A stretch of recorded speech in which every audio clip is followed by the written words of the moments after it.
Hello दोस्तों। आज मैं आपको एक कठोपनिषद की एक कथा बताती हूँ जिसमें नचिकेता ने यमराज से कुछ प्रश्न किए थे। एक बार एक ऋषि ने अपने बेटे नचिकेता को क्रोधित होकर यमलोक भेज दिया।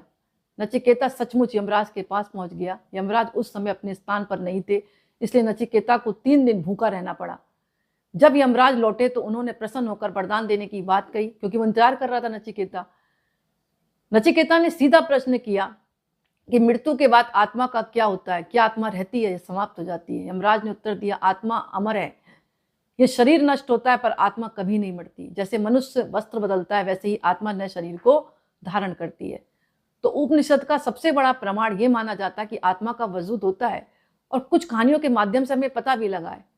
जैसे कि एक बार की बात आती है कि श्री रामकृष्ण परमहंस स्वामी विवेकानंद के गुरु थे। एक बार दक्षिणेश्वर मंदिर में बैठे थे। फिर मैं रिपीट करती हूँ, एक बार श्री रामकृष्ण परमहंस स्वामी विवेकानंद के गुरु थे, ये पता होना चाहिए आपको। एक बार दक्षिणेश्वर मंदिर में बैठे थे, उनके पास एक शिष्य आया जिसने अपने पिता के हाल ही में खोया था। यानी उस शिष्य के पिता की मृत्यु हो गई थी। वह रोते हुए बोला, गुरुदेव क्या आत्मा सचमुच होती है? क्या मेरे पिता कहीं हैं, आ सकते हैं? परमहंस ने ध्यान लगाया और मुस्कुरा कर बोले, अभी तुम्हारे पिता की आत्मा यहाँ है। वे चाहते हैं कि तुम दुख छोड़ो और भजन कीर्तन करो। शिष्य को तुरंत अपने पिता की आवाज का अनुभव हुआ।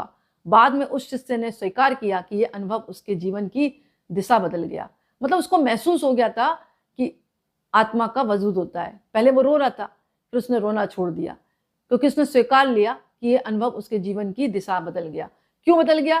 क्योंकि उसको रियलाइज हो गया कि आत्मा का वजूद होता है, शरीर नष्ट होता है। तो कुछ कहानियां हमें प्रत्यक्ष प्रमाण के तौर पर समझ में आती है कि आत्मा का वजूद होता है। ऐसे एक कथा आती है, राजस्थान के गांव में एक पिछली कथा है। एक नवविवाहिता की मृत्यु हो गई थी। उसकी आत्मा सामली चुड़ैल के नाम से गांव में भटकने लगी। सभी डरने लगे। गांव वाले कहते थे कि रात को वह औरत अपने ही घर की छत पर बैठकर रोती है और कभी कभी घर वालों को सपने में दिखाई देती है। उसके परिवार में, मतलब उसके परिवार ने पंडित से पूछा होगा कि ऐसा क्यों हो रहा है। पंडित ने कहा, का पिंडदान और श्राद्ध करो, इसको आपने इसके नाम से कुछ किया नहीं है, इसलिए भटक रही है आत्मा। श्राद्ध के बाद कहा जाता है कि आत्मा फिर कभी दिखाई नहीं दी, क्योंकि घर परिवार वालों ने पिंडदान किया, श्राद्ध किया। तो ये समझा जाता है कि आत्मा तब तक भटकती है जब तक कि उसे शांति नहीं मिलती।